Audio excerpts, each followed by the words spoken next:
Hello friends, இன்றைக்கி நம்ம என்ன பார்க்க போகிறோம்னா மோர் ரசம் தான். சிம்பிளாக பார்க்கலாமா? காரத்துக்கு ஏற்ப கார மிளகாய், 10லேருந்து 12 பல் பூண்டு, சின்ன வெங்காயம் ஒரு 4, பெரிய வெங்காயம் வந்து பாதி, ஒரு ஸ்பூன் ஜீரகம், இது எல்லாமே ஒரு மிக்ஸி ஜாரில் சேர்த்து நல்லா பேஸ்ட் மாதிரி அரைச்சிக்கோங்க.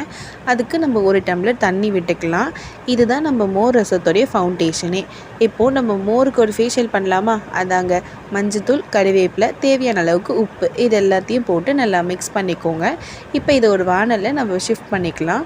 அதுக்கப்புறம் ஒரு கொதி வந்ததுக்கப்புறமா நம்ம அரைச்சி வச்ச பேஸ்ட் இருக்குல்ல, அதை வந்து இதில் ஆட் பண்ணிக்கலாம். அதை வேஸ்ட் பண்ணாதீங்க. அந்த மிக்ஸி ஜாரில் கொஞ்சம் ஓட்டிகிட்டு இருந்தால் அதை மோர் விட்டு நல்லா மிக்ஸ் பண்ணி எடுத்துக்கோங்க. ஒரு 2 மினிட்ஸ் கொதிக்கிட்டோன்னு சொல்லிட்டு நம்ம தாளித்து போட்டுக்கலாம் கடுகு அண்ட் கருவேப்பிலையை. அதுக்கப்புறம் கொஞ்சமாக கொத்தமல்லியை கட் பண்ணி போட்டுக்கோங்க. கொஞ்சம் சூடாக சாதம் போட்டு சாப்பிட்டு பாருங்கள்.